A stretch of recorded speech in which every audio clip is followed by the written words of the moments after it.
Hey guys, it's Kay from KS Anonymous, and today I am back with another episode of r/Tales from Retail.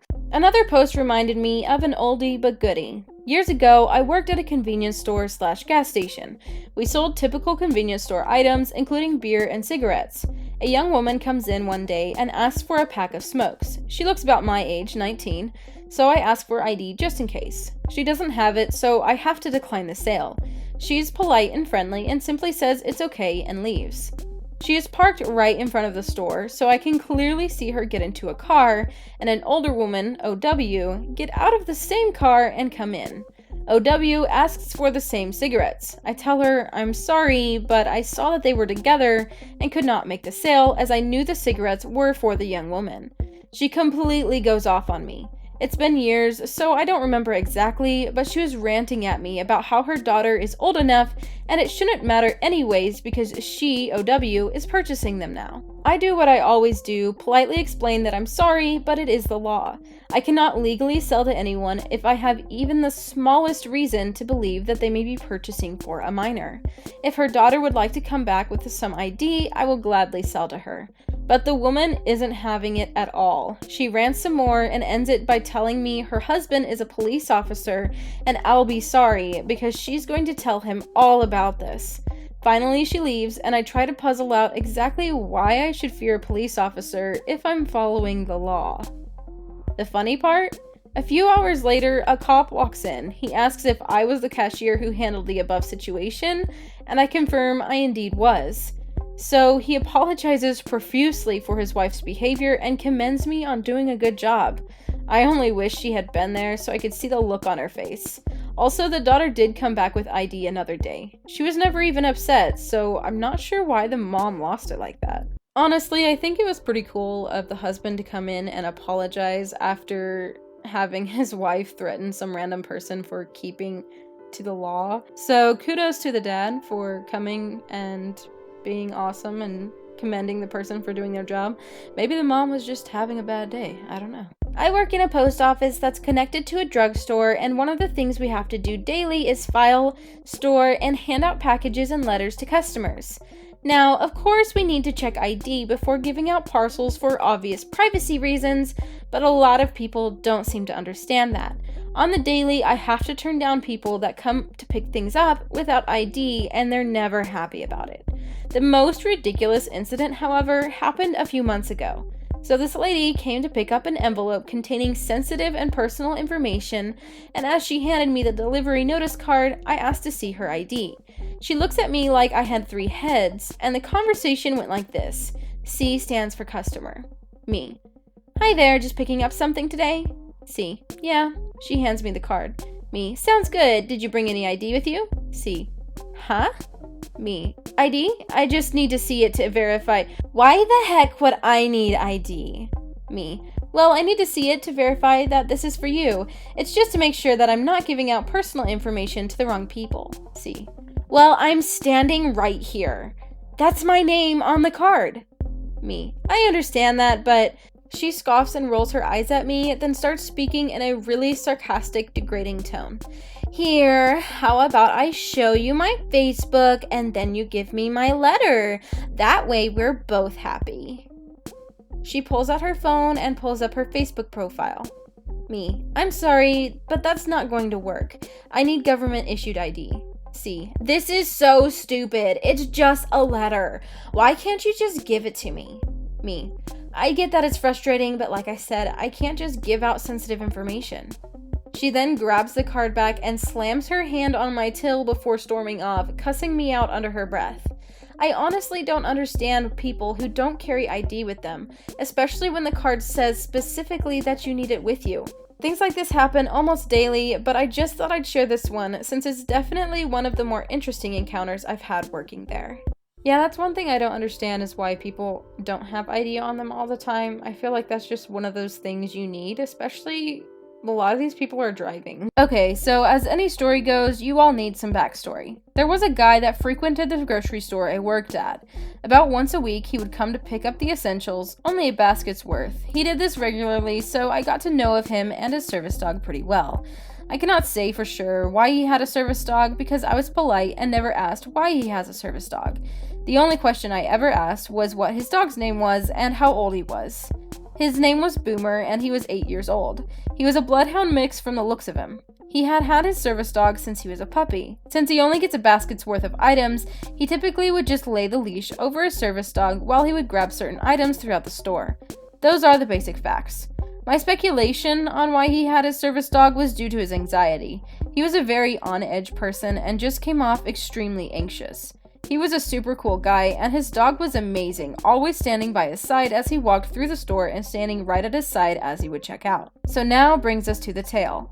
As always, the guy with his service dog came through my line and I greeted him, having casual conversation as all cashiers do with their regulars. I thanked him and told him to have a good day. 10 minutes later, a woman came through my line who was a typical Karen or Sharon type. And here's how the conversation went. Lady: about 10 minutes ago, I saw a man in here with a service dog. Me: yes, he's a regular. He's in here a lot. Lady: well, he wasn't holding the leash when I saw him. Me: oh, well, he has had the dog for a while and he's very well behaved, so the dog stays by his side very closely. Lady: that is so dangerous. He could have hurt someone. Me: I doubt that. The dog is there to protect him. He would more than likely only attack if his owner was threatened. Lady: well, it is still a dog, and it could attack anyone at any opportunity. I literally just stared at her. I was not sure what she wanted me to say at this point. I also thought she was being ridiculous, so I ignored her and continued scanning her items. Lady: oh, so you aren't going to do anything? You're just going to stand there shrugging your little shoulders? I doubt that dog was even a real service dog. When she made a comment about me not doing anything, I was so annoyed. She did not know this guy or what he has been through. The dog had a registered service dog vest on, which, yes, I am aware anyone can put these on their dog, but you can just tell the real ones. She was angry about a dog she had seen loyally doing its job 10 minutes ago. I don't know what she wanted me to do. I was just a cashier. I have no power over what anyone does in the store, especially one that has already left the store.